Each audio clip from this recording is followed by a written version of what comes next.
Guys, thank you so much for turning up. Fridays, 1 p.m. are not exactly the ideal time to sit down and nerd out on a whole bunch of crap like we're going to go through for the next while. But yeah, we really wanted to bring this presentation to you all. A few manners of housekeeping, first and foremost, that we really need to go through. Thank you so much to Tails for coming forward on this seminar. One very intrinsic element of this talk is actually that Tails themselves have sponsored it. Plantation Rum has donated the spirit, because Tails don't make their own spirit yet, probably.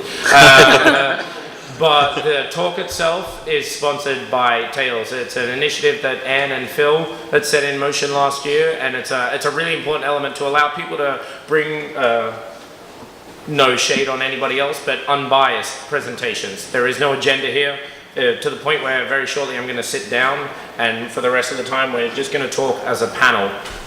On that note, there's nothing worse than having 4 people talk at you for 90 minutes. So questions are not only welcome or encouraged, but they're almost mandatory. Your active participation in this is a requisite with it all, so thank you so much for that with it all.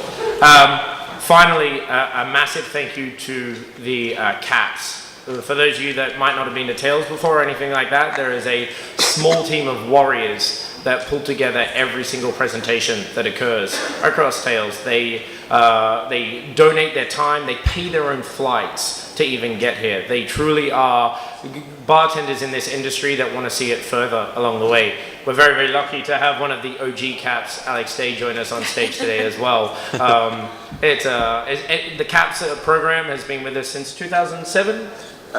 Yeah, 2008. Yeah, 2007. No, 2008. 2008, okay. And year on year, it's showing how, don't do that again, please. Year on year, it's showing how it can truly be beneficial to everybody involved with it all. Outside of that, the only other thing I'd say is that you have 4 cups in front of you right now. Please don't drink them yet. They will all have a purpose in the very, very near future. Some of them are also insanely sweet, so you really don't want to fuck your palate with that kind of stuff. I also swear a lot, so get used to that. I'm trying to think what else. We've said Tails, we're good with that. Let's get into it. Okay, so what we're going to do today is have a little bit of fun and nerd out. If you signed up at this seminar thinking that it wasn't going to be nerdy, knowing the presenters that we have on our panel, what were you thinking? But what we're going to do is we're going to really go through the ins and outs of prep. Me standing up here right now on my own feels wrong. Kelsey and myself actually kind of came about the idea for this seminar together. In the food world, as a chef, as a 19-year-old stepping into your first kitchen to have pans thrown at your head and knives that you don't really understand what you're meant to use them for specifically, you have a set of recipes, you have a set of rules, you have an understanding that as a chef, you step into that kitchen every day with recipes that have existed for decades and centuries. As bartenders, you get diddly squat. You walk into the bar on the first day and you get the chance to learn some cocktail specs, right? But it's 2017 and any arsehole can throw alcohol in a glass and call it a cocktail. But truly what makes a great bar around the world these days are bars that can step up to the plate and show something original, something unique, something that is one of a kind. And when you do that, you do something via housemate. So very much we want to today get into the nitty-gritty of not just why prep, but also how you make the analytical decision on one particular raw ingredient, how you decide to go, how am I going to prep this?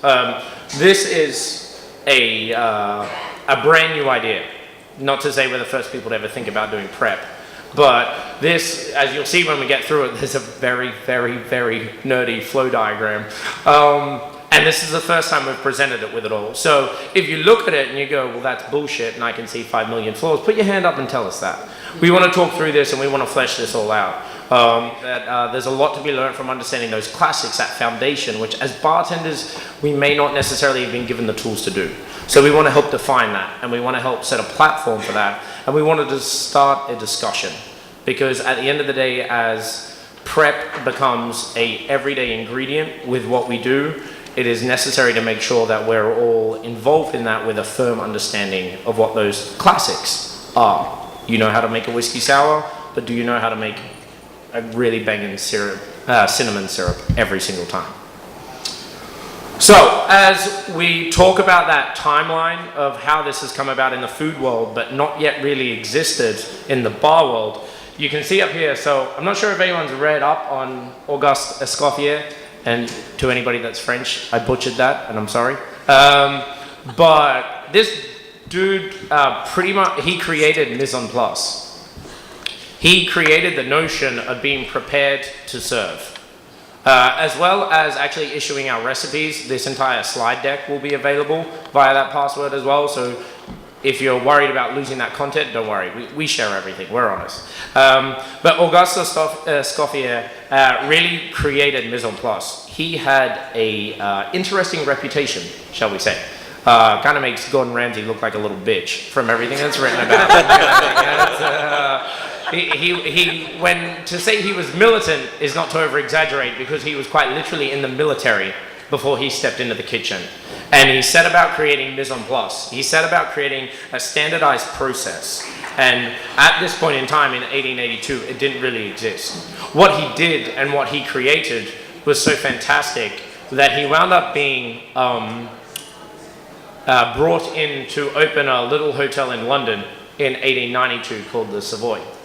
And he literally, with his sous chef, set about creating a hotel that went on to disrupt, innovate, and change the paradigm of hotel bars around the world for years to come.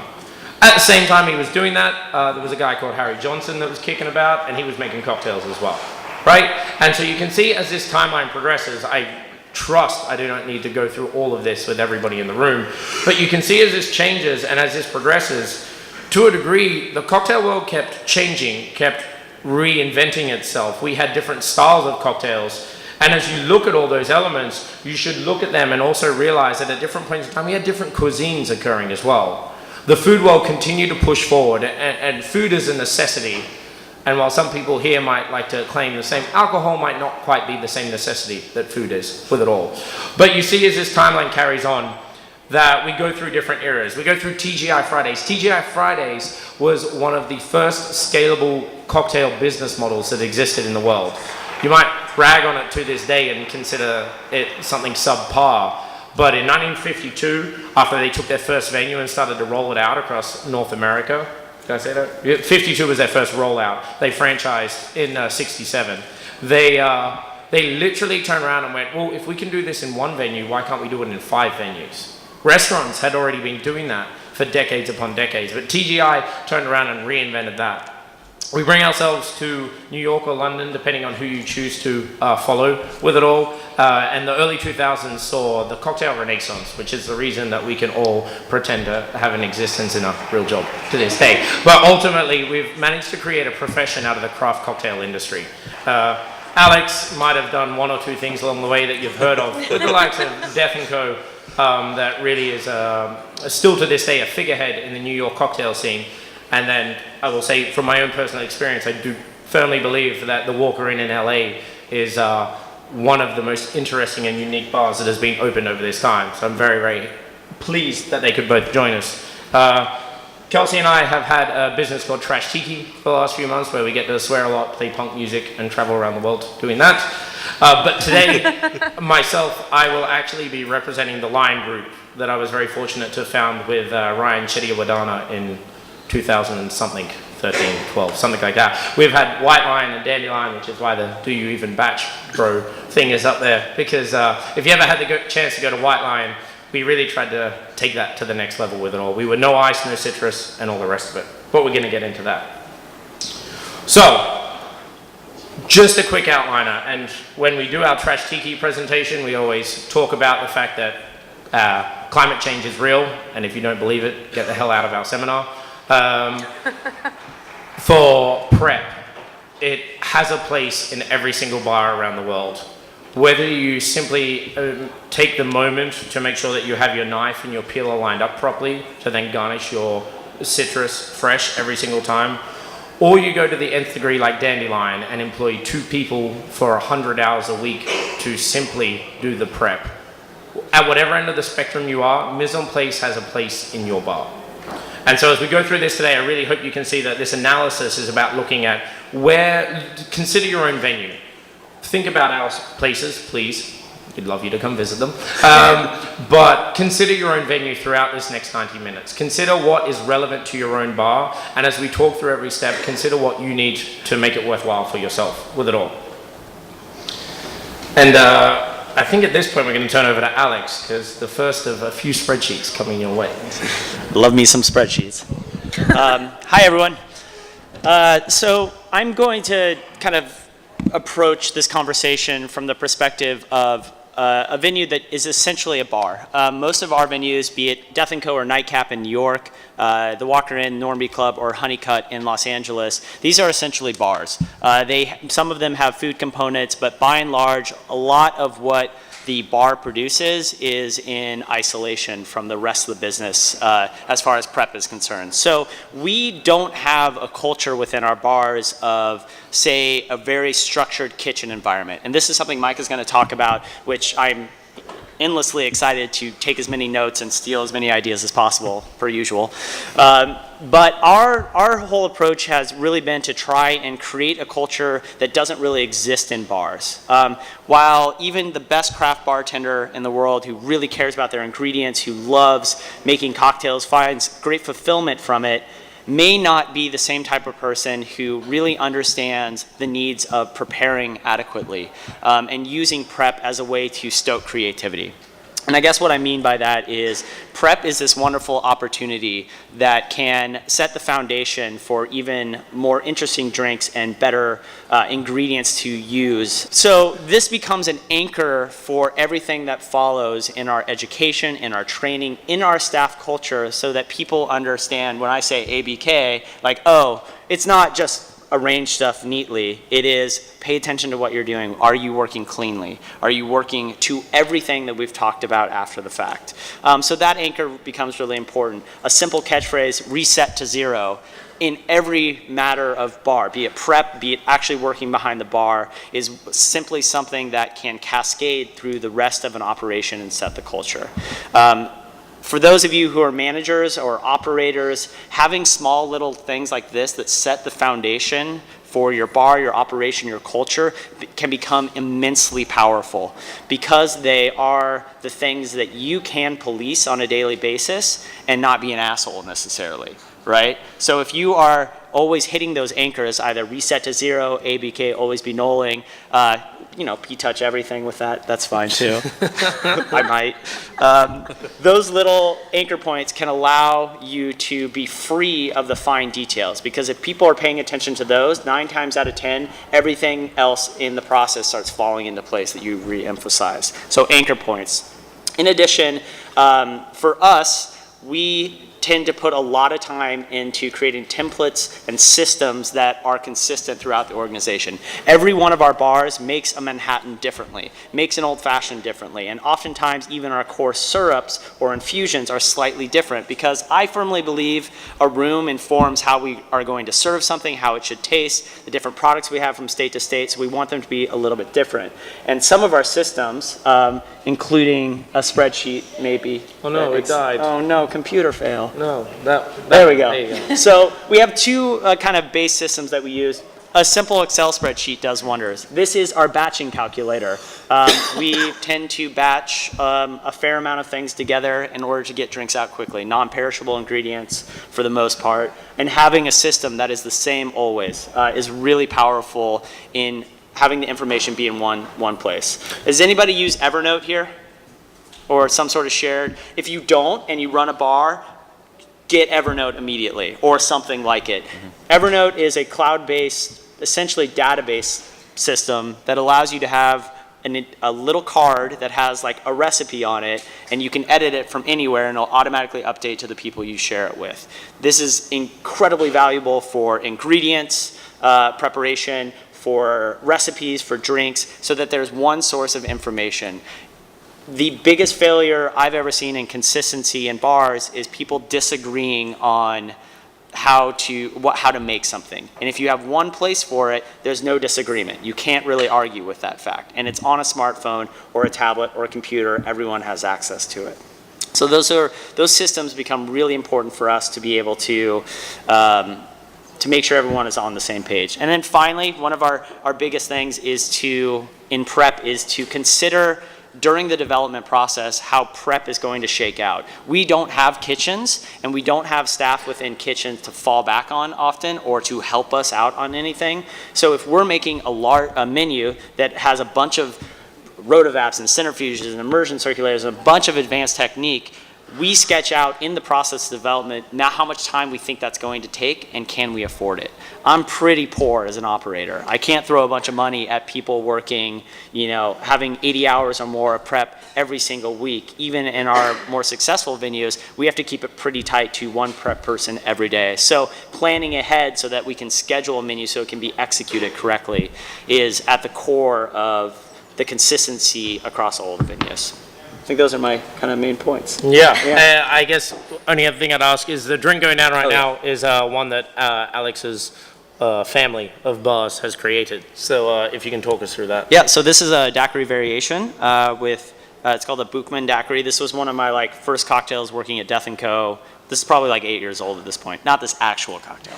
This cocktail is not 8 years old. We put fresh plantation in at this point. I mean, this group of people, I wouldn't be surprised if it was. But so plantation rum, mostly. A little bit of Pierre Ferrand. I believe we use amber cognac in this one. Lime juice and a cinnamon syrup, which is on the far right here. While we all use and have used technology in various ways, this is a pretty simple infusion using a little bit of controlled heat. I use a circulator to make this with cinnamon bark, really good flavorful cinnamon bark, so it's the value of the ingredient speaks for itself. Sugar, water, a little sprinkle of salt in there to amplify things. But you can also just simply turn on a burner to low heat and just allow it to simmer for just a couple of minutes. So that's it. Cheers. Oh yeah. Cheers.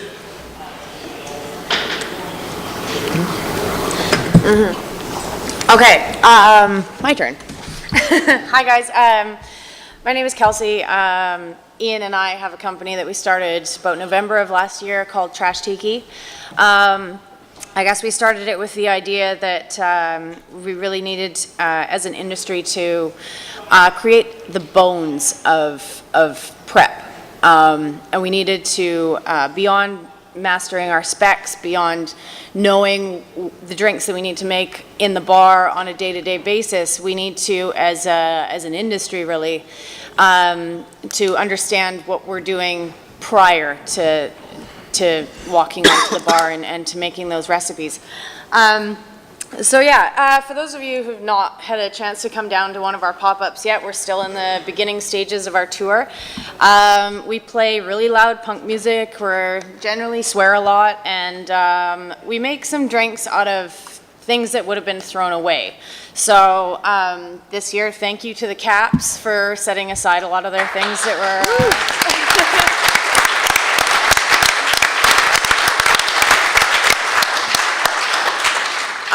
Yeah, they saved a lot of stuff that was left over from the juicing. Also, the Ace Hotel set aside of a lot of their things. So what we do is completely open sourced, and what I mean by saying that is that we have a website that is trashtikisucks.com. Trash Tiki was taken.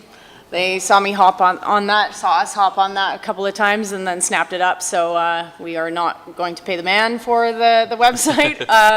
But if you go to trashtikisucks.com/blog, has all of our recipes up on there. And what we wanted to sort of give to the industry was a reference for everything. And I always make a reference to how chefs mostly know how to make a coq au vin, for example. They'll bring in something, be it meat-based or plant-based, and they generally know what to do with it. And for us as an industry, we generally know what to do with lime. We bring it in, we cut it in half, we juice it, and then we throw it away, which is insane. It's insane. So what we want to do is take that, maybe lime, for example, maybe it's a pineapple, maybe it's an orange, and then be able to get 3 different liquids out of it so that we can not only get more out of it for creating profit in a venue, but we can also get a little bit more out of it in terms of complexity in our drinks. And we all know as an industry that we can say, okay, I'm going to take a lime and I'm going to make 3 different things out of it. And that general secrecy that was created by maybe a tiki guy once upon a time, I think you referenced it in an earlier slide. Don the Beachcomber, his recipes were super secretive, and sometimes we've done that as an industry, and maybe that was the mistake we made in not following the kitchen. So what we want to do is, with our prep, is create these base recipes so that when you come into a bar or you come into somewhere you don't know, maybe you're doing a pop-up or you're constantly seeing the same things, you can kind of sort out what you're doing. So I'm going to just break that down, what we do with Trash Tiki. We have a skeleton base of recipes so that when we do come in and see the waste that we've gotten or maybe not gotten for whatever reason, something always seems to go wildly fucking wrong with every one of our pop-ups. You look at what you have and you sort it out into something that has some sort of oil or nut compound in it, maybe just a husk of lemon or lime, and then something that's super fruity. And because we have all of those skeleton recipes that are up on our website, we can create liquids from all of that. And then from there, I guess the next step that we do is, after looking at the waste and sort of seeing how we know how these skeleton recipes are going to produce liquid, we look at classic tiki drinks. Tiki for us, maybe whatever you want to do. And we can sort of calculate specs from there. And it's all about being prepared for what you're going to prep, which sounds a little bit ridiculous, but it is about those few hours that you have. If you only have 24 to 36 hours to interact with what you're actually going to serve or interact with your ingredients that you've been given, is to try and produce something that's drinkable, we hope, and actually pretty good. Maybe. Yeah. So yeah, plugging them then into the recipes, and we do have spreadsheets, and we do get pretty nerdy about it, but they're all kind of relative, and I think that was a good point that was brought up in the Sustainability Summit, was that everything is really relative. So from there, we kind of know an amount of the liquids. We haven't really put liquid to booze yet at all, and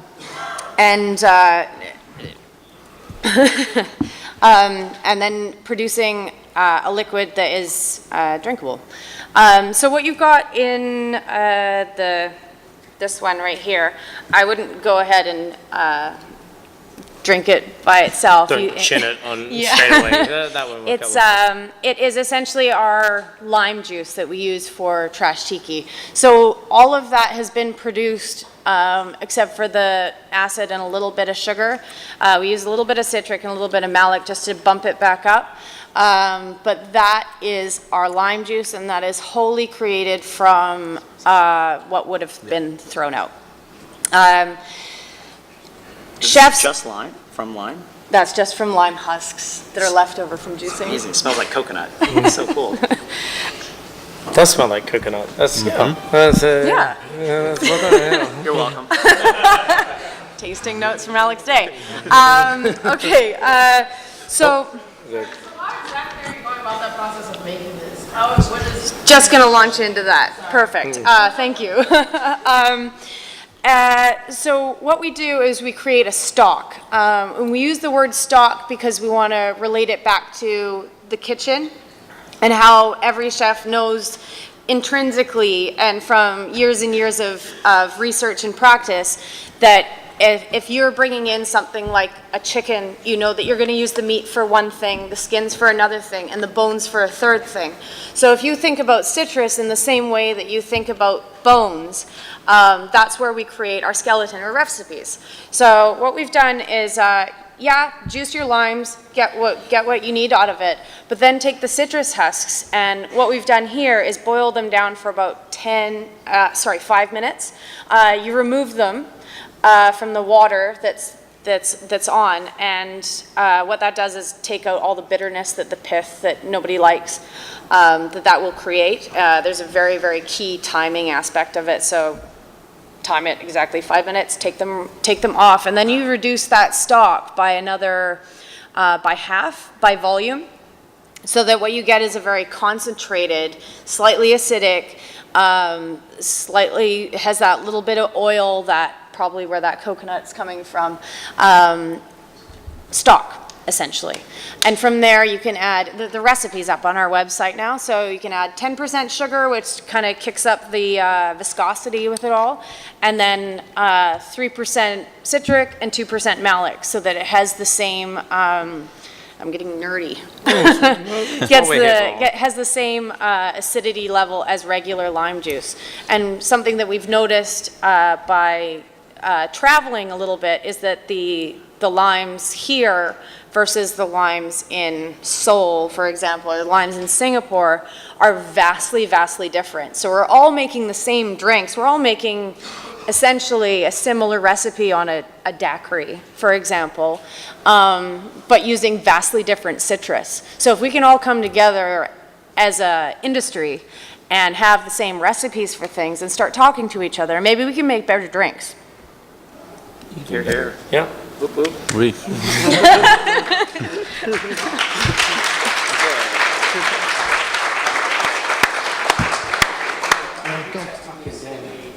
By taste or with like a certain... We always do it by taste, yeah. But I did, from White Lion days, actually get the exact pH and then work with a flavor company to recalculate from there. We still originally eyeballed it and tasted it from scratch, but yeah, that is roughly the right ratio of what you need. Yeah. We all want to make drinks that taste good. If you were to like take off the zest, peel it off, is it just more of like a time constraint, I guess, for like? Yeah, I mean, if you were to just peel off the zest and leave the bitter pith, you would probably be able to boil it for a longer period of time. But it is definitely, there's a point with that boiling point when it has extracted too much bitterness, and we've fucked up many batches. Yeah. many batches. And also, I think we use lime as an example because a lot of people can't be asked peeling limes. Yeah, that's the other one. Yeah. So like obviously every time you squeeze lime, it's not squeezed the same way. You're squeezing like 1,000 limes or whatever. Is there any variance in the finished product? Are you always using the same level of acid? Seems like you're very adjusting. We did notice as we went through Singapore that they were getting a lot more. We're getting a lot more acidity out of it. Before we needed to add an extra little bit of acid. So yeah, we do adjust, and it's always about tasting.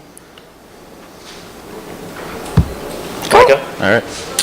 Okay, so He's even timing himself. That's how exact he is. Right. See? So the aviary obviously born very much out of restaurants and this kind of whole process. So we were, not we, because I wasn't a part of the team yet, but everyone that was working in Alinea at the time kind of fell in love when cocktails came back into culture, especially in Chicago. And they would go sit at the bar, a couple different bars in Chicago at the time that were making drinks, and would kind of analyze every step. And so I guess that's kind of the overarching thought of what the aviary is it's very kitchen based. The end of the day, the drinks taste delicious, but we were trying to do things differently, more efficient and more consistent, and quicker. So that's the basis of the aviary. So we set the systems up, the prep, the stations, the whole model, basically just to make drinks that were delicious and fast. And that is, like our average ticket time for cocktails is just over 3 minutes. It's like 3 minutes and 7 seconds. So the worst thing you do when you sit in a bar is certain bars. There's certain bars where it's good, but you order a drink and it doesn't get to your table for 32 minutes or 27 minutes or whatever it is. So the whole process is to eliminate that from the guest, so that you don't want them sitting there and not having anything. So the process from the beginning, we have people that come in at 6 a.m. We have 2 people that come in at 9, 4 people that come in at 10, and all the bartenders get there at 2. The whole point is so that as soon as we open the doors, everything is ready. So we're not prepping stuff in the middle of service. We're not juicing during service. We're like kind of the opposite of the on-the-fly mentality. Is like that's the worst thing that can happen for us, because then the ticket turns into 9 minutes. And all that is organization, really. It's a structure of kitchen, and it's a structure of prep and sharing and communicating that makes it possible. Can you tell the button story, please? Oh, the button story. I told it earlier already. And you know, like a lot of it is, and that's the thing. People don't necessarily notice when a drink is fast, when it comes out quick. You will notice in a restaurant if you order a burger and it's there in 2 minutes. That's like a little weird and a little scary. But in general, like it doesn't matter how fast your drink comes. You're never going to notice if it's fast, right? Like that's the most pleasant thing is you order a gin and tonic and it's there in 30 seconds. And so no one notices that, but what people do notice is the length of time. And so that's another one of our kind of key things is you don't necessarily always have to have the conversation about why you're doing something, but in the moment it's great. You know, like you don't have to tell them, hey, we're here, your drink's here in 3 minutes. You drop it because it doesn't matter. But you avoid the conversation of, I'm sorry your drink took so long by doing that, and we call it silent hospitality. And what Iain's talking about is a story from when we opened that one of our servers took a guest coat for the coat check and noticed that their button was loose and re-sewed their button back on their jacket. So they walked out the door, they had experienced everything, they had eaten, they had drank, they paid their bill. They walked out, they put their coat on, they walked out the front door and buttoned their jacket. And I'm sure they looked at their button and were like, what just happened with my button? You know, we never said anything, and even if they came back in and asked, we would have never confirmed it. They knew we did it, but there's certain times when doing something and not saying anything is amazing, and that's part of our whole process is just doing it so no one notices. We had an exercise when we first opened where we literally made the entire staff sit in the dining room for 10 minutes and not say a single word. Because 10 minutes is a long time. It's really long. If you order a drink and you sit there and wait, it takes forever. It's really awkward.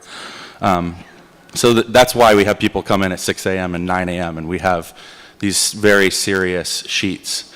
But beyond that, like the kitchen mentality kind of spills over in the physical production and consistency. And actually, one of the things that I was continually blown away by Dandelion is going to that place and ordering a drink that you loved, especially from me going from Chicago to there, you know, halfway across the world, and you order it and it's delicious and you love it, and then you come back 3 months later, you come back 6 months later, and it literally tastes the exact same. It's crazy. Then that's like a big part of why we do this too, because if it didn't taste the same, you would notice it, right? But you don't have to say it's because it's batched and because there's 2 people that do 100 hours of prep, because it doesn't need to be mentioned. It's just the fact that they taste it, they know what they expect, and they love it. So beyond that, consistency. So the aviary has a very, I guess, unique in the cocktail world, but not in culinary as much. And we don't use measurement and volume for any prep. So we have large batches. Everything's done completely in weight. So everything's put on a scale, and I shared this with these guys. It's something that I'm working on, which is a master list of every bottle that we've ever ordered and the specific weight of that bottle in grams, and then how those grams translate so that I know exactly what 1 milliliter of plantation rum weighs. I know exactly what 1 ounce of plantation rum weighs. We attempted that at White Line, got drunk and bored after like 50 bottles and stuff. And when you send that over, I'm like, oh, god damn.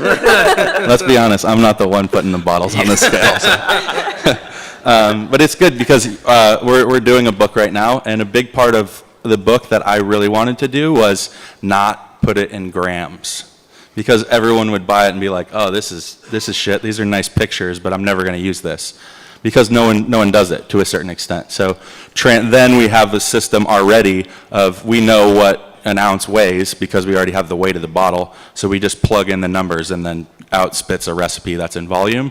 We test it with the jigger and it's good. we'd sign off on it. But beyond that, like, we make a batch of old fashioned, we know specifically that it's 23 bottles of Eagle Rare and 604 grams. So you dump all 23 bottles in, and then you get a scale and you weigh 604 grams, and you've weighed out enough whiskey for 742 old fashions or whatever it is. You know, and so Roughly, yeah. obviously. and you know, a part of this too is then if you build in the systems and you have your organization in place, then you're not wasting as much. So we have a Zumo or a Zumex, and it's fairly fancy, but at the end of the day, the best thing about that is I can drop in 68 limes, and it's going to give me within an ounce the exact same amount of lime juice every single time. So while it's fancy and it's you know, like, not something that's approachable for all bars to do, it's actually really, really good for not wasting, because we're not juicing an extra liter of lime juice because the guy that juiced it was squeezing harder than the guy that juiced it the day before, and whatever it is. So that's the overthought of the program, and you know, a lot of that is just how do we make it consistent, because we want you to taste the same thing when you come in time and time again. It's the same night 2 months from now, 8 months from now, 3 years from now, whatever it is, in a different city, if it's the same drink. But then how do we make it fast and organized? And a lot of that is Evernote and Google Drive and sharing and communicating and writing the list. So. Oh yeah. Cool. Thank you, Micah. That's fucking rad. I am constantly blown away with Aviary, and I've been lucky to go in there a few times. It's still, to this day, I'm just like, god damn. And then The Office. You know, you guys got a bit of chartreuse down there, I guess. A little bit. So I'm gonna put on my lion hat for this. I started a company, as I said, with Ryan a few years ago, and we, amongst a few different projects, we have a bar in the South Bank of London called Dandelion. I guess if we go on let's take the figures first of all on Dandelion. Dandelion exists within the Mondrian London, which is a 359 hotel room. It has a 270 seat restaurant, a 300 capacity rooftop bar, and then Dandelion has the joyous task of accommodating 150 people at any one point in time. We opened it exactly 1 year after we opened White Lion, and we were pigeonholed immediately after opening White Lion as the no ice, no citrus guys. We were the weird and wonderful and all the rest of it. And in all brutal honesty, White Lion sucked for the first few months as well, because if you've ever tried to do anything that nobody has ever done before, it's really fucking difficult. And that was it. And we learned a lot from it, and we grew from it. And when we turned around to create Dandelion, we turned around to create a hotel bar like something that had never existed before. And there were some key elements to that. One of them was the fact that we wanted to have music that people enjoyed, because shitty Euro house or a jazz piano is not exactly something that we find enjoyable when having a cocktail. So to this day, one of the best compliments we've ever received on Dandelion is people loving the music, because as far as I'm concerned, when I get a check-in with 8 cocktails on a Saturday night and Black Sabbath drops, that's the greatest fucking bar I can work in. So to this day, it's 70s rock and guitar. That is the underlying message behind our music. With our uniforms, we wanted to make sure that we did away with waistcoats and buttons up in any way, shape, or form. So it resonates with me. Lorenzo Antonori, that now runs a fantastic bar in Seoul, South Korea, called Charles H. He came to us from another hotel bar, and he turned around and he shook his first drink, and he looked at me. He's like, "I've never shaken a drink and been able to see my own tattoos." And it was just such a weird thing for me for a few reasons, but I was just like, oh, wow, okay. And it was that notion, and it still really hadn't probably come home until then, that we'd created a hotel bar that didn't have a uniform that made it feel like a hotel bar. We wanted to create the world's best neighborhood bar in a luxury hotel setting. Tom Dixon designed the whole hotel. If you haven't had a chance to go to Dandelion, it's opulent, in all honesty. And so we did everything we possibly could to step away from that notion with it all. And then when it came to the drinks, we wanted to create some very key elements. We wanted to create pretty drinks. We genuinely, it was written on the wall from the beginning, we make pretty drinks. We make drinks that when you sit it down in front of people, the first thing they go for is their phone. because it's 2017 and they're going to fucking do that anyway, so why not make it worthwhile? Second to that, we wanted to take everything that Ryan and I learned from years in the kitchen. Ryan actually worked as a chef before he became a bartender. And he says it's because he got bored not being able to talk to people every day, and I think it's because he's a clumsy fuck.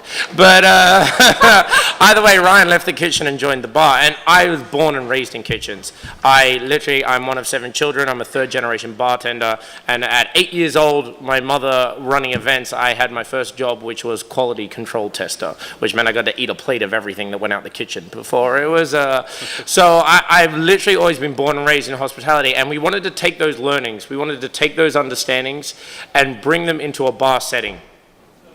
The issue was, thank you so much, the issue was that Dandelion is not exactly going to ever be a low volume bar. So we put a slide up the other day. We managed from July to July, roughly, in 2015 to 2016, and then 2016 to 2017, we managed to put our Heineken sales in stasis. They now sit at around 87,000, and from year on year they only increased by 300 bottles. We managed to take our 2015-2016 cocktail sales at 98,000, and this year we just tapped it out at over 117,000 cocktails. We employed 2 people in Dandelion that literally work downstairs at Aska, big love if you ever get a chance to watch this. Aska heads up the back of house. Aska came for a job at Dandelion, and we turned around and went, that's awesome. How do you feel about never serving anyone? And all he does is he runs our back of house. He handles our prep. To make a cocktail at Dandelion, we make it in 24 liters at a time. We put our heart and soul into making them the single most consistent cocktails that we possibly can. We also run our actual bar like a kitchen as well. So to order a drink at Dandelion, you get a table, you get your glass of water, you get the menu, the check comes into the system, and the check comes up at a pass, and it's that beautiful, big, long, green lump of marble, but there's actually only one person that expedites everything. Every single check, year on year.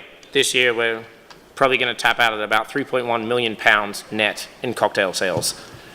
Every single cocktail comes through one person. They get the check and they call it away. We've got 2 double well stations, bartenders working side by side, and the expediter is 0. It's a really lovely job. I love it. You get to drink a lot of champagne. It's great. I mean, you do. Yeah, I drink a lot of champagne anyway, so 0 is just an opportunity to increase that intake with it all. And then we go to section points 1 and 2. And points 1 and 2 will make upwards of 85% of cocktails in any one night. 3 and 4 are responsible for hosting. And what we do there is we alleviate the pressure of somebody coming to the bar and doing that eyes, and then doing that eyes again and being like, when the fuck am I going to get served? Because there's 2 people and all they have to do is greet people. You make eye contact, you ask what you can get them. It gets complicated at times, as hotel bars can do. And Kelsey and I both, having had the chance to work there, not going to turn around and say it's an easy bar to work in. Quite the opposite. Even the hiring process that we put people through is laborious as fuck. But it is ultimately, it's something that we pride ourselves on. We pride ourselves on being strict about certain elements and then creating a staff culture that is relaxed in every single other manner. When it comes to the prep, as you can see, we've had increase year on year, and that prep has actually taught us a lot of learnings along the way. For, what's today? Friday? For one more day, we can say we have the best cocktail menu in the world. And very recently, we launched a new menu on top of that. And what we learned from that previous menu, and that's going from 98,000 to 118,000 or whatever it is, what we learned is that we were actually making things more difficult for ourselves. So on the previous menu, mise en place was a requisite, obviously, but we had cocktails that sometimes had 4 mise en place ingredients in there. You're guilty of that one. So I'll use the Monkey Magic as an example, a drink that we created for the last 1 year. We did a coconut kefir, so that's a 24-hour fermentation. We made a green apple paint. We made a passion fruit syrup. What else was in there? The paint itself was wild. Yeah, the paint. Yeah. Depended on what was in the air at the time, I think. The pectin on the apples, and yeah. Yeah, exactly. And then after that, we then still had to batch 24 liters at any one point in time with it all. This time around, we learnt a lot from that, and we actually learnt that to simplify a lot of the steps made it a lot easier to go. Really wish I'd figured that out before we started. So this time around, we challenged everyone at Dandelion to have every single cocktail with one mise en place ingredient. If that meant that you put 8 different elements into one mise en place ingredient, so be it. But we learned to simplify and step back, and by virtue of doing that, we learned that even more of what we were doing was unnecessary. We reduced our sous vide time by 75%. We gutted everything, and we had to, because the joys of working in a corporate hotel, they decided to close the rooftop bar for 3 months. And suddenly everybody coming to the hotel had only one bar where they could get a drink. And so when you do that, we learn a hell of a lot in terms of stepping back and going, well, what's necessary and what might actually just be like stroking our own dicks. Like, and that's the biggest message with this prep. What is actually necessary? What's relevant to your bar, and what do you do for the sake of doing it with it all? Step back and understand that and really drive through. We are running approximately 5 minutes behind time, so I'm going to shut up and let's get into it all. So, Do you want to talk about what's in the drink? oh, the drink, yes. The drink is a wonderful collaboration between myself and Kelsey. We do that a lot. So what we've done is the syrup in front of you under my name is an apple pulp syrup. That very boring word, which is sustainability, that we like to not talk about so much, we call it anti-waste, is what we do is when you juice your fresh apple, we respin that apple pulp that's left over with water, 1:1 sugar, malic acid, and 4% malic acid, 1% citric acid. And we make a really acidic apple pulp out of that. Spin, blend. Yeah, sorry, blend. Blend, and then add all your powders afterwards, or you lose when you strain back out. So spin the apple with the water, and then and sugar, strain out, and then add the acids in afterwards. Helps if you make the sugar syrup first and then add it back in. Then you don't have to worry about the solids getting strained back out. No, it doesn't oxidize. No, it's all good. It's like... The one note that should be pointed out is that as soon as you juice your apples, or if you're getting pulp from a juicer, get them to lob a little bit of ascorbic in there. Keep it green and pretty. Yeah. So you don't end up with a... Yeah, go for it. Looks like poop. Brown sludge. No, we didn't say what type of apple. It changes all the time. This one was made of Granny Smith apple that the Ace Hotel had. But with Dandelion, we get the same type of apple every single day with it all, but for this one, it changes as we roll with it all. Again, this is actually available on the Trash Tiki website, because from what we created in Dandelion, it's evolved into this as well with it all. So we take the apple pulp, and we actually have lobbed a little bit of the Trash Tiki lime stock in there as well to help acidify and balance back out, and then a healthy 2 and something ounces, because I was batching, of Plantation 3-Star too. Yeah, it is necessary. I think anybody that's ever had trial and error with powdered acids before, there's a gap, in all honesty. And so the apple pulp's in there because it helps with the fiber, it helps with the mouthfeel of the whole cocktail. But then the lime stock is in there because it helps round it out in a way that I have no descriptor for. Oh, right. Is the acidity in that necessary? 100%. Yeah. Otherwise, you kind of get left with watery apple thing, which could actually serve a real purpose, in all honesty, depending on the cocktail you're aspiring towards. But apple pulp seemed readily available, so we use them. The oils in the lime husks add an extra element of complexity in there. So they're all relative, and they're all necessary, I think.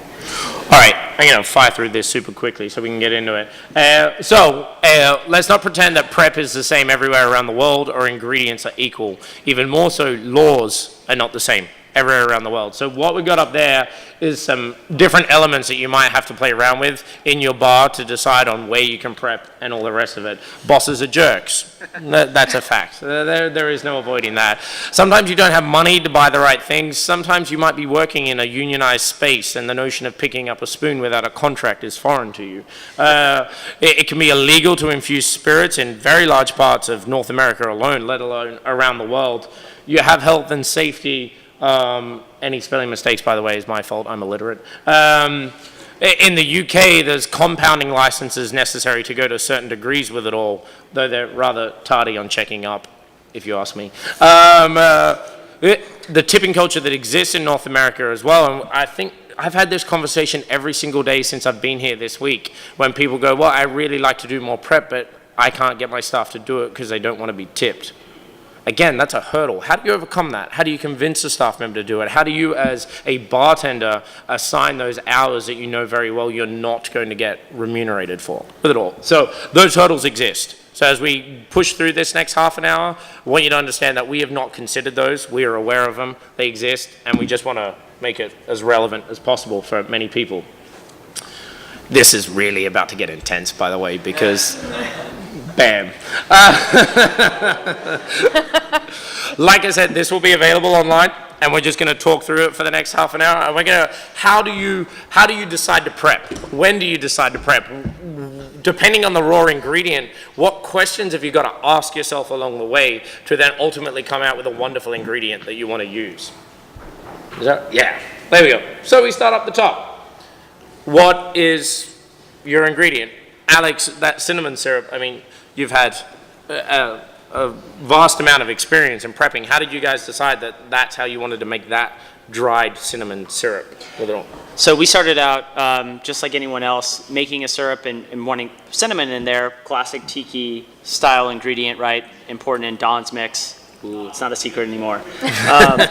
But we wanted a cinnamon flavor, but we found that when we were either approaching the prep through a traditional method, either just soaking cinnamon in sugar or water, letting it macerate, or even applying heat to it, that we were creating a cinnamon flavor that felt artificial, like Red Hots, which we didn't want. And so we approached it with trying to get as much of the spectrum of cinnamon as possible, which led us to very controlled heat and getting down the process. But we wanted the overall cinnamon, just like you would play with the bark in your hand, smell it, even taste it, and try and capture as much of that as possible. Right, and so you can start to see that you have to go through that analytical stage. You have to make a lot of errors. You've got to make a lot of mistakes. We've made probably more mistakes than successes at this point. Trash tiki. But Micah, you decided to do a really wonderful thing and completely change what your syrup was 24 hours ago, and I still don't, outside of one message saying, no, I put this in my syrup. What the fuck did you actually do, Micah? So I got a little inspired by your whole thing. So we have a banana cocktail on the menu at Aviary. We're taking the bananas and blending them and clarifying it. What that leads to is peeling and throwing away a lot of banana peels. So we actually started making a syrup for another one of our restaurants in the company. So we take the banana peels and cook them with basically curry spices, and then that's all banana peel flavor. How do you cook them? Just in a pot. I mean, normally we do it in a cryovac bag, but this one was done in a pot just to make sure it turned out the same way. Just literally boiled it. Yeah, toast all the spices, throw in the water. As soon as the water comes up to a boil, throw the peels in, let it cook for like 40 minutes, and turned it off, strained it. Pretty damn delicious. And I guess, so that's a really fair point there. If you're diving in on dried spices, if you're diving in on any dried element, it might potentially actually need to be activated before you then incorporate it back in to a syrup. So, I should note too, taking inspiration from these hooligans here as they continue to make us all feel like assholes for wasting stuff. The cinnamon syrup in particular, I was in our prep facility the other day, and I was like looking at all the cinnamon bark that was coming out the other end of the syrup making. I was like, this has so much flavor to it, and we started reusing it multiple times, much like a tea. Where you can have multiple pressings, right, of that tea and getting different flavor out of it. And we found that we were able to do 5 different infusions with it and still have just a vibrant flavor out of that same amount of cinnamon bark. Not cool for our cinnamon purveyor, Yeah, but right. really cool for the bottom line. You get a lot more flavor out of some of these ingredients than you think. It's also cool too, because then, like, you know, you list an ingredient on your menu, and if you're able to use it 3 times, then you're just reinforcing and reinforcing and reinforcing. So you get more cinnamon flavor and better yield. It's just better all around, I think. Yeah, like we randomly got some cinnamon sticks yesterday that had been soaked in simple syrup. And I was like, how do you actually want to throw these away? You can get another 5 liters out of it. So sometimes it's been a little bit mind-boggling as to... Yeah, they weren't even broken up. No. Yeah. And we had, when we were in Singapore, at Cracker Jack, which is a fantastic bar, with the old mate of mine, Zach the Gid. He's got a staff member there, Brendan, that casually... They casually turned around and he was like, hey, try these, by the way. And what he'd actually done was he'd taken the banana skins, he'd dehydrated them, and then just flash fried them in the kitchen. And then they were now doing like a new like appetizer kind of thing. Hey, welcome to the Cracker Jack. Have a seat, we'll get you set up. Chefs had banged out some delicious dip, and straight away, just literally taking banana skins, sat them in a dehydrator overnight, and then flash fried them. And it's like, yeah. Over there. What's up? Question? Sorry. Just when you were talking about reusing cinnamon sticks to make like more syrup, did you have to increase the amount that you were using or leave it for longer? Like, was it all just by a taste that's how you work it from? Of course you did. So I don't know why I have this with me, but I think it speaks a lot to your raw ingredient, right? So if you have like traditional cinnamon sticks from a grocery store, like a run-of-the-mill grocery store, that's a different type. That's really usually not cinnamon. That's something else. But that's actually quite like thin-skinned bark and can break apart and disintegrate quite quickly as soon as you apply any sort of heat to it. To answer that, it kind of speaks more specifically to what we use, and I can pass this around, but this is cinnamon bark, which is much thicker, and so it has a lot more life to it. Not necessarily more expensive, honestly, if you handle it through a wholesaler. So what I did in that particular process was this ended up being a sous vide syrup, so we cooked it at 145 Fahrenheit for 2 hours. And then strained it out, and then I found that we had all the cinnamon bark left. I just rinsed off some of the sugar, and then just did it again. And it was just as vibrant. So there's a lot of layers underneath this. It's quite thick, so there's tons of flavor stuff. Alter at all when you did it the second time? It was noticeably so similar. There was a small difference, and if I'm going to get real geeky with it, but like that difference in your daiquiri, which is kind of like a bludgeon to the head of a bunch of booze and acid and cinnamon flavor, like, you will not notice the difference.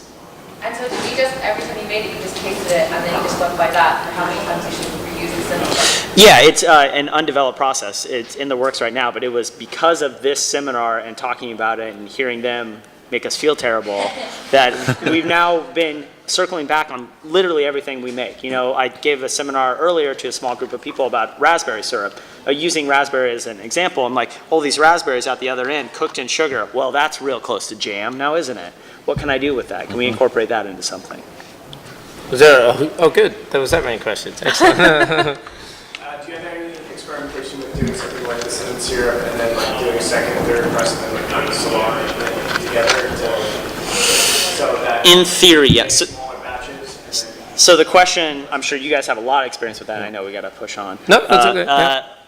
If anyone didn't hear back there, the question was, you do 1, 2, 3 pressing of that and then Solera it back together. In theory, yes. As an operator, that scares the shit out of me. Because syrups, being a sweet environment that is very easy to ferment, things to change, bacteria to grow, yes, in one prep. Yeah, we do. Smaller batches? In Dandelion, we now actually juice half as much ginger, because then we respin the ginger pulp, soak it in sugar and water, and then strain back out and blend that back in with the fresh ginger. And so what we do is we immediately, within the 1 day of prepping ginger syrup, we've reduced our amount of ginger. It's nominal. We of course we still did the math, but it's like 850 pounds that we've saved. And That's monetary, not your weird measurement. That we've saved in like just spending on ginger every year. And by like obliterating something in a blender and or a juicer, increasing the surface area, you get a lot more flavor out of it. So oftentimes ginger pulp will have a lot more spiciness and acidity after being juicing than the juice itself. Yep. Yes. or not to harp on the cinnamon bark at all. Bring it. Chinese cinnamon bark and I would have to. I was waiting for this one. I think we source our ingredients mostly from Terra Spice, which is a It's great. cassia.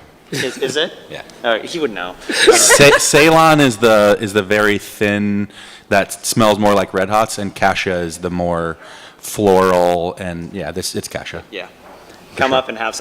This is not going back to Los Angeles. Told you we had a so- super nerdy panel, right? He didn't even try the damn thing, and he knew what it was. Hi, question on the back. Introducing these prepositions to oil losses, how did those conversations go? Make it about money. Literally every single time. Gordon Gekko was right. Greed is good. Don't tell your boss that you're a patchouli bathing, hugging, tree hugging hippie. Turn around to him and explain that by doing this process, you'll save 850 pounds on ginger every year. You'll reduce your lime purchasing by 50%. You'll turn around and when you talk about all that, talk about it in a financial, monetary element with it all. No one gives a fuck about saving the trees. It's the reality of 2017. Your boss cares. It's true. Your boss cares about saving money. And then if you're really cheeky, pros the idea that because you've saved so much money, maybe that warrants a better staff party next year or something like that. But make it about money. In every single circumstance, it's a slide in our talk, always. Make it about money. Greed is good. Embody it, embrace it, go for it. Just to kind of build on that a little bit, it still like reinforces a better staff, making more money, being more productive. But Shelley, your question, we tend to use prep as a training tool. So everyone who at the Normandy Club and the Walker Inn, same facility, big prep room behind it, we use the prep position as a moment or a step in upward mobility. So no matter what position you're hired for, if you have a skill set, be it on the floor, behind the bar, in any capacity, or as a manager, you start and work in the lab and learn how everything is made. And it returns to what I was talking about briefly of having the systems of prep be fundamental, and the language that comes out of like preparing these ingredients and organization and cleanliness of it being the through line that connects everything. So that if anyone starts there, they learn about how things are made, even if it's a temporary position, and they move up from there. But it also can be for someone who's completely unskilled, has no skills, never worked in a hospitality job. They work there, they learn those skills, and they are fundamentally better served as a bar back or a back server and moving up the organization, which goes back to money. So we're going to push on, which does come back to money. That's it. So, yeah, literally, as the question is posed up there, like every single great dish around the world, every classic dish that's ever been prepared, it comes back to the source. No matter what the meat or vegetable that is the base of it all, it's always about the source. How was it prepared? How was it prepped? And so as bartenders, outside of the spirit, because I think a lot of us would argue a lot of the time that by executing mise en place, you actually remove the necessity for focusing on the spirit. You allow the bartenders to champion their own skill set. What is the foundation of a great drink?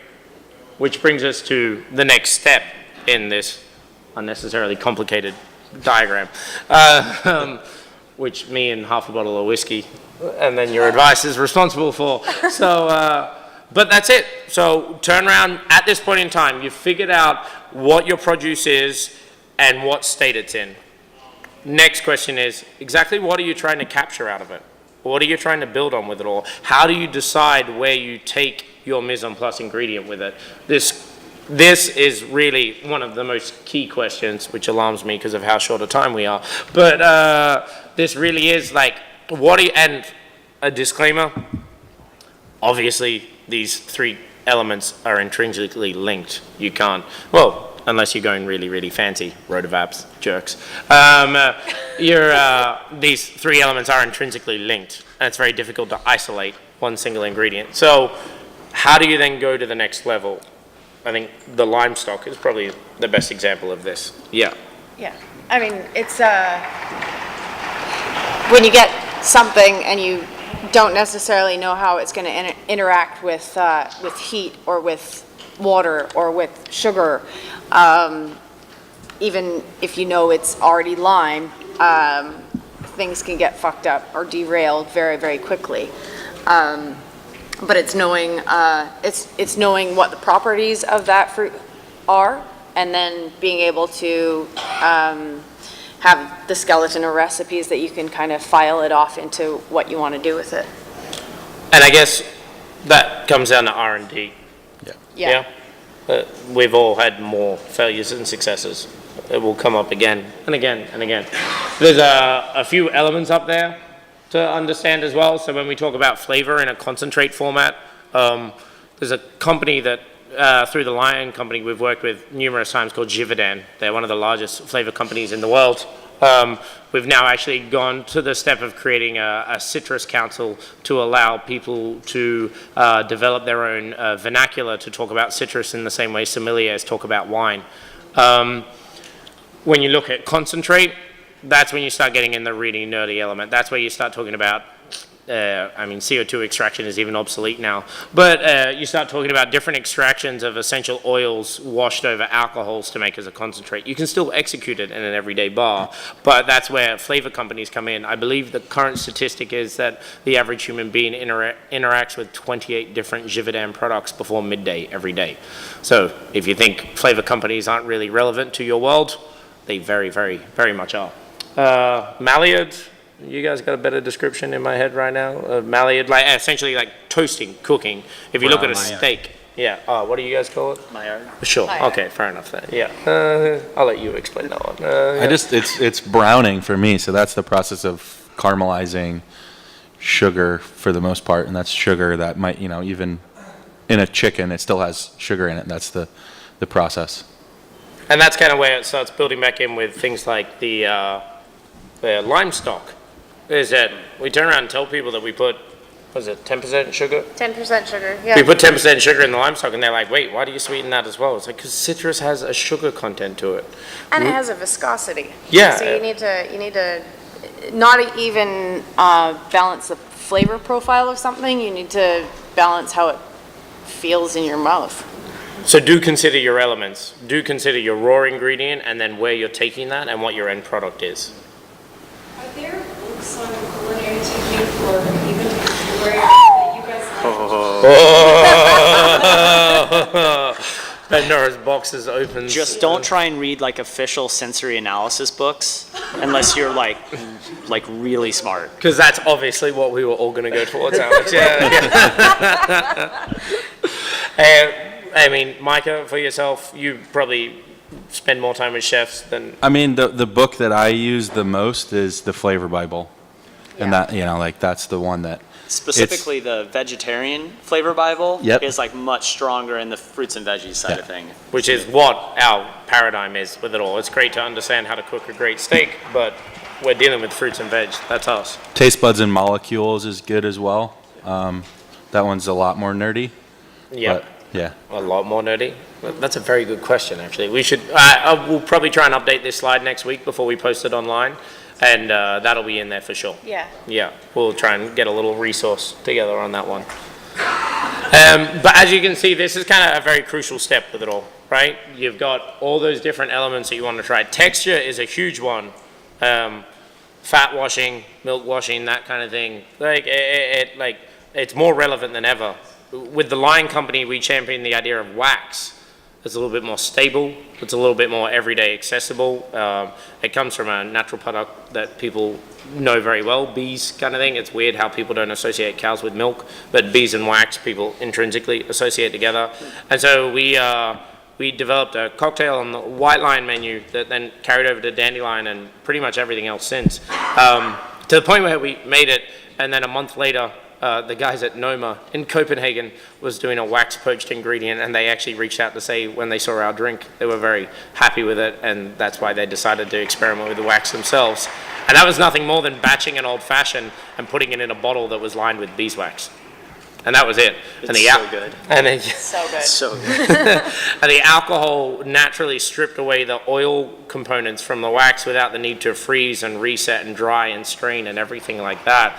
We scaled it out in different manners over the years. We sous vide the wax in there and then froze it and then strained it back out. But ultimately, at the end of the day, all we did was we put melted beeswax in a bottle, lined the bottle, and then put a drink inside it. That's it. Simple.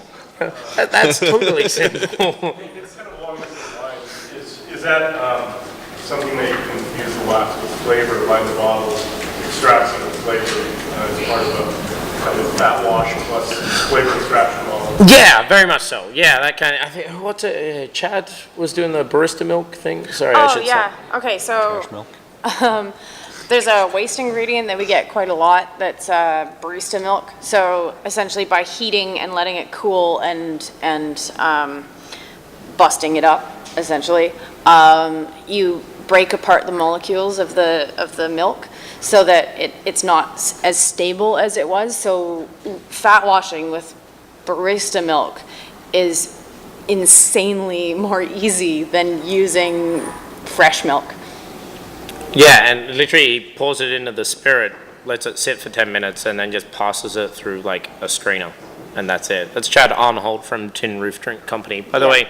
But yeah, I mean, literally, if you've ever gone and got a flat white in your life ever, they've wasted milk. So you think about how many coffee shops and third generation whatever coffee, blah, blah, blah, and that kind of stuff. And how many people are doing milk punches at the moment. And milk punches as well, using fresh milk every single time. Chad turned around, we did a pop-up in March called Wasted with Dan Barber from Blue Hill, New York, and we got access to, it suddenly started provoking this thought process, and now, yeah, that's it. It's like, it circumvents the need to boil and freeze and blah, blah, blah, and all the rest of it.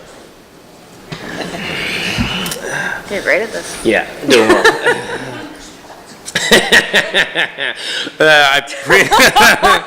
Alex strongly disagrees with me on that. I will not. The premise of this, it was born of the fact that we constantly get asked questions in all our bars and operations about what the fancy equipment we are, but Right. we knew from our own personal conversations the classic techniques are the simple ones. They're the standard ones. They're the recipes that you will all have access to, having been here with it all. Centrifuges, rotovaps, they're wonderful advents of chemistry technology that have brought us forward with it all. Do you actually still, do you use a rotovap at Aviary? Or, yeah, still? Yeah. Not for Look at that alcohol. smile. Not We with don't- alcohol. No, we don't use alcohol in it at all. Oh, no. We don't either.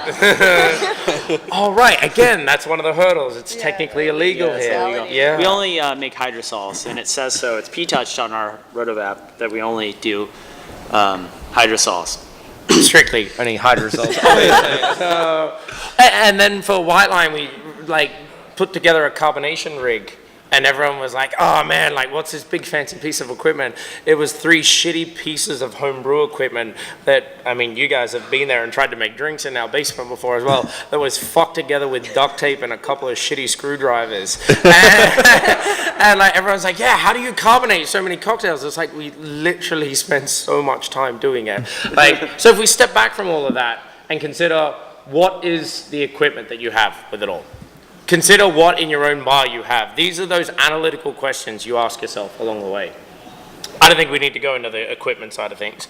You either have it or you don't. And if you have it, you have an instruction manual and an insane amount of resource available with it all. But in this analytical process of how to prep, why to prep, what to prep, you've got to consider this question along the way with it, for sure.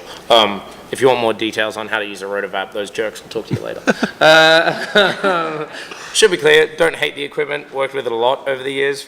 Yeah, but just, It's fine. not necessary though. Like to the point, like if you look at this flow chart here, ultimately you're probably trying to capture the like inherent beauty of an ingredient, right? In some form or another. And you can always do that in one way or the other by very, very simple methodology. It goes back to like a classic daiquiri is the greatest thing in the world. I'm past that through a rotovap, it's not better. It's different, but it's not better at all. Agreed. So, you've got your raw ingredient, you know what equipment you have, and you know what element you want to really focus on, aroma, texture, that kind of thing.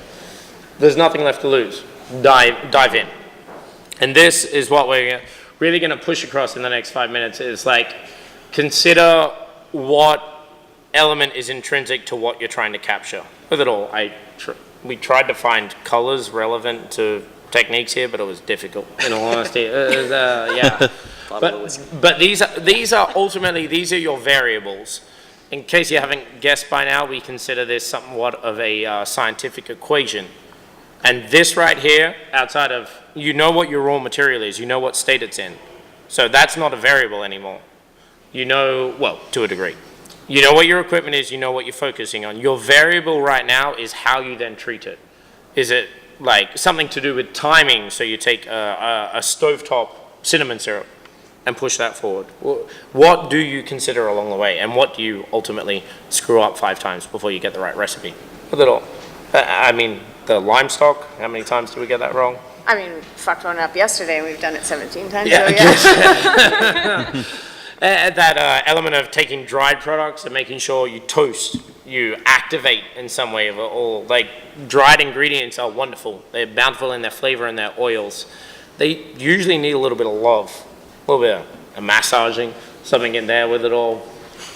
Filtration, what do you guys use? Like, I guess. Super bags, cheesecloth. That's about it. Yeah. A Micah, really good same? chinois. Yeah. Yeah. Does Good everyone- chinois. Good chinois. Kind of Good what you- chinois. I think good chinois is the best investment ever, Oh, for yeah. sure. Yeah. And does everyone know what a super bag is? Yeah? No? There's some shaking heads. Okay, like, I won't use my analogy of a condom. Do you want to, someone else want to explain what a super bag It's is? just very fine mesh, so it's like even more fine than a chinois. And it's reusable, so you Yeah. can like, instead of like using cheesecloth, yeah. tons of it, you can use the super bag, reuse it, clean it. It's because of the very fine perforations, it is incredibly hard to clean, and be very wary of soap, because you'll just essentially have like a bubble screen for a long time, because it's just, all that soap's gonna stick to it. Yeah. And it comes in different micron perforations, so be mindful of that. Yes. It's essentially the same thing. We were in Asia, and they called it a soup bag. It's the same thing. Here's, Yeah. here's a pro tip, not food safe, but paint strainers, same thing. Much as the same as you Technically do not food put alcohol in your rotovap in the US, you don't use paint strainers. It's cheap, they cost nothing. Yes. For that lime stock, could you use that with any type of citrus? Like, could you do like a lemon stock, a grapefruit stock? We do, literally had 7 pots on yesterday. You can do it with any kind of citrus. It's just a matter of acidifying it differently. The one that's on our website does best for lemon and lime. Lemon has a tendency to get really, really funky really, really quickly. So you have to keep tasting it as it's boiling. But grapefruit and orange come out beautiful and fragrant. You just drop the citric acid down by 2 points. Is it the pith size that has an impact? I think so. Yeah. Yeah, because grapefruit gets bitter at like, bam, 5 minutes. So, as we move on, then there's a la minute, right? There's those things that you prep on the fly as you go with it all. And we didn't want to ignore them as much as we needed to with it all. But there are things that you need to work on that have to happen on the last instant, and you can't avoid it in any way, essentially. Right. No? Anything that you guys, like, it's just something to acknowledge and go through with it all. I guess the apple slices in acid solution is the one that we really need to do.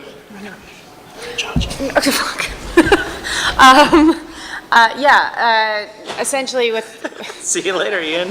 bye Ian. Bye Felicia. Essentially anything that you do interacting with anything fresh, which is a lot of the times in our bars, what you have to do when somebody wants a drink that's not on the menu, right? You don't have those ingredients that aren't batched. So you kind of have to go on the fly with it all. And with Trash Tiki, I'm just going to speak for that. You have 24 to 36 hours to interact with the actual ingredient before you have to make drinks. And a lot of that is categorizing what you have into certain elements and certain flavor profiles with what you have and what you want to achieve. And I think the other thing that Dave Arnold, just like that Dave Arnold really championed in this element was actually nitro modeling as well. And really being able to turn around and like go, okay, I have a fresh ingredient and I want to capture it in that moment. Fresh ingredients are an absolute bitch, but he really found a way that I still find unique to this day and have failed at doing repeatedly with it all. Mike, from the kitchen perspective, like in terms of storing fresh herbs, do you guys have one manner or another? Like, do you just keep them covered in wet bev naps or out of a fridge, or? Well, it depends on what it is. There's like the Vestinos method that everyone freaks out about. That doesn't necessarily work for I everything. don't but know what that is. You should look it up. Vestinos method. Vestinos method. It's another seminar, but that's for mint. It's like the most amazing thing ever. Can you give us like a 30-second? So you basically shock the mint for 2 minutes in ice water.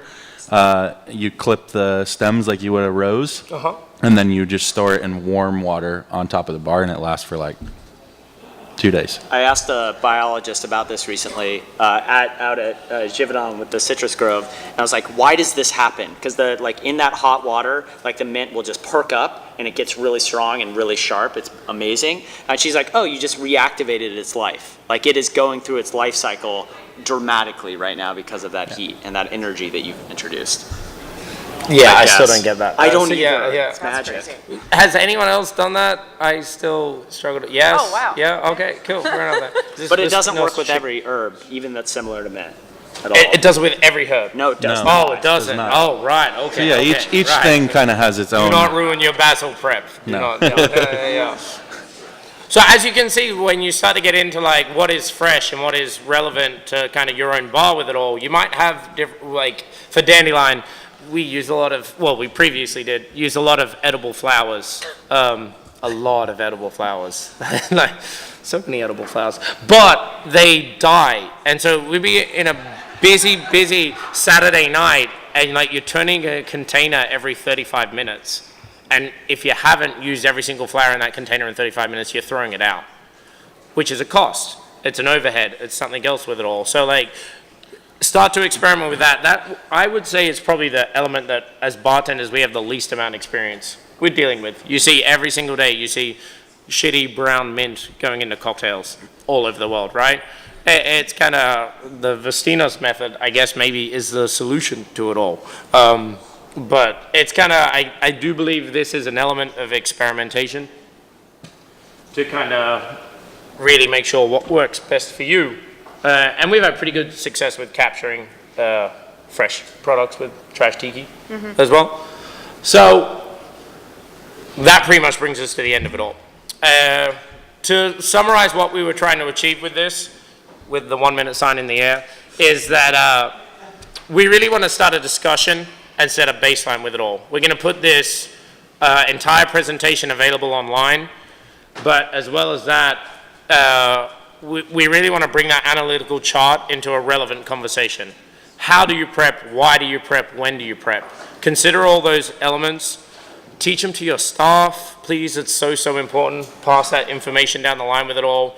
And then keep that conversation happening. Hit us up for information about it all, and use that flow chart as a reason to analyze every single ingredient that you're bringing to your bar and when you choose to do it all. Yeah. Just a quick note on this, we will put it up on our blog, but there'll be a separate link that'll be /free stuff, and then the password will be Free stuff as well. free stuff. Yeah, there you go. Yeah. The password is free stuff as well. So that'll go up on Monday. Again, no one's going on the website this weekend. Let's be real about that. Yeah. And I think finally a massive thank you to Micah and Alex for donating not only recipes and resources, given the fact they're published authors and could make more money off it that way, but all the rest of it for donating their time as well. So yeah, thank you so much.